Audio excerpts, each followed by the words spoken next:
আমার বাড়িতে সচরাচর সবাই মাছ খেতে চায় না। তবে মাছটাকে যদি এইভাবে রান্না করি তবে এই মাছ ছাড়া অন্য কিছু আর প্লেটেই নেয় না। আজকে আপনাদেরকে নোয়াখালীর জনপ্রিয় মাছের হাতোড়া তৈরি করে দেখাবো।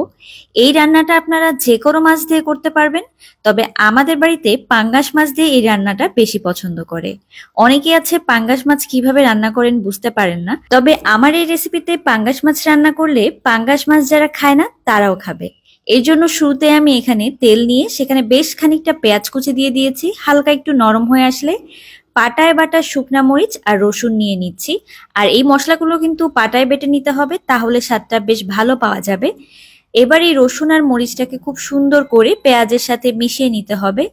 আর মেশানো হয়ে গেলে আমি এখানে দিয়ে দিব জিরা বাটা। এই তরকারিতে কিন্তু আপনারা ধনিয়া গুঁড়া ব্যবহার করবেন না বা ধনিয়া বাটা দিবেন না, শুধুমাত্র খুব সামান্য পরিমাণে একটুখানি জিরার বাটা দিতে হবে। মশলাটাকে ভালোভাবে কষিয়ে নিচ্ছি। যখন একটু নিচের দিকে লেগে আসবে সামান্য একটু পানি দিয়ে দিলেই হবে। আর দিয়ে দিচ্ছি স্বাদ মতো লবণ আর খুব সামান্য একটু হলুদের গুঁড়া। মাছের হাতড়াতে যদি বেশি হলুদের গুঁড়া দেন তাহলে একেবারে লাল লাল যে রংটা সেটা কিন্তু আসবে না। এই রান্নাটা শিখেছিলাম আমার এক নোয়াখালীর ভাবির থেকে। তারপর থেকে কিন্তু এইভাবেই আমি পাঙ্গাস মাছ রান্না করে থাকি। আর আমাদের বাড়িতে পাঙ্গাস মাছটা আনাই হয় শুধুমাত্র এই রেসিপিটা খাওয়ার জন্য।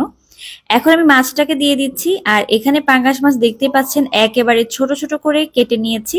আর মাছের হাতোড়া রান্নার ক্ষেত্রে যে কোনো মাছ এরকম ছোট করে কেটে নিতে হবে, তাহলে কিন্তু এই স্বাদটা ভালো পাওয়া যাবে। এখানে বড় পিসের মাছ কিন্তু নেওয়া যাবে না। আর আপনারা চাইলে 2-3 রকমের মাছ মিশিয়েও রেসিপিটি করতে পারেন। আমি এখানে শুধু পাঙ্গাস মাছ দিয়ে করছি। মশলার সাথে মাছটাকে একেবারে গোস্তের মতো করে কষিয়ে নিতে হবে। দেখতেই পাচ্ছেন কষাতে কষাতে কিন্তু উপরের তেলটা প্রায় ভেসে উঠেছে। আর একটু সময় ধরে কষাতে হবে। আর কষাতে কষাতে দেখবেন মাছটা প্রায় অর্ধেকটা সেদ্ধ হয়ে এসেছে। এখন আমি এখানে দিয়ে দিচ্ছি টমেটোটাকে একদম ছোট করে কেটে দিয়েছি। আপনারা চাইলে টমেটো নাও দিতে পারেন, তবে টমেটো দিলে স্বাদটা কিন্তু বেশ ভালো পাওয়া যায়। আর টমেটো দেওয়ার পরে মাছের সাথে টমেটোটাকে ভালো করে মিশিয়ে নিতে হবে। মেশানো হয়ে গেলে এখানে পানি দিয়ে দিচ্ছি। যেহেতু মাছ কষাতে কষাতে প্রায় সেদ্ধ হয়ে এসেছে, তাই খুব অল্প পরিমাণে পানি দিতে হবে জাস্ট রান্না হওয়ার জন্য। অল্প পানি দিয়ে এটাকে এখন চুলার মধ্যে অনবরত নেড়ে চেড়ে রান্না করতে হবে। আর মাছটাকে একটু বারবার উল্টে পাল্টে দিলে সব দিক থেকে ভালোভাবে সেদ্ধও হবে। আর মাছের মধ্যে মশলাটাও কিন্তু খুব ভালোভাবে ঢুকে যাবে। চুলার আঁচটা কিন্তু মিডিয়াম হাইতে রেখে আমি এভাবে একটু নেড়ে দিচ্ছি। আর যখনই দেখবেন মশলাটা নিচের দিকে লেগে আসবে, একটু আলতো করে জাস্ট মশলাটাকে নেড়ে চেড়ে দিবেন। এতে করে হবে কি নিচের দিকে আর লাগবে না।